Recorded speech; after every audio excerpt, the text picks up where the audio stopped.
దైవ మర్మములు. సహోదరుడు భక్త సింగ్ గారి అనుభవంలో దేవుడు ఆయనకు బయలుపరిచిన మర్మములను అనుదినము పంచుకొనుట. అక్టోబర్ 2.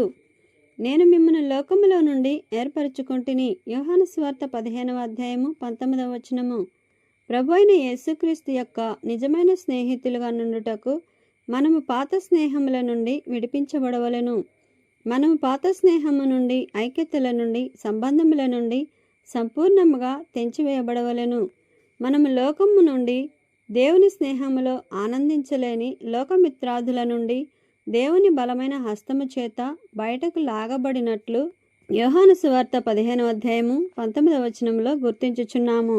అనేక సందర్భములలో ప్రభువు ఒక్క మాటతో లేక ఒక్క తాకుడుతో రోగములను స్వస్థపరచెను. అయినను మార్కు సువార్త 8వ అధ్యాయము 23వ వచనములో నున్న సందర్భమున గ్రుడ్డివాని చేయి పట్టుకొని వెలుపలికి తోడుకొని పోయిన ఉదాహరణమును ద్వారా నిజమైన శిష్యులముగా లేక స్నేహితులముగా ఎట్లుండగలమో చూపించుచున్నాడు.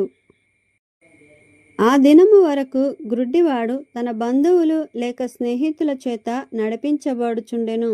కానీ ప్రభువు అతనిని నడిపించిన దినమున అతనితో ఇట్లు పలికించినట్లుండెను, ఇక నన్ను అనుదినమున నిన్ను నడిపించి నీకు సహాయము చేయనిమ్ము. కనుక ఆయన పాత సహవాసములో నుండి అతనిని వెలుపలికి తీసుకుని వచ్చెను.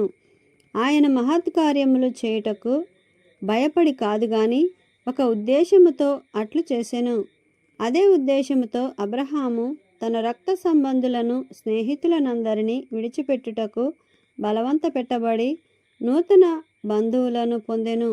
దేవుని స్నేహములో ఆనందించగోరిన ఎడల ఈ మొదటి పాఠమును మనము నేర్చుకొనవలెను.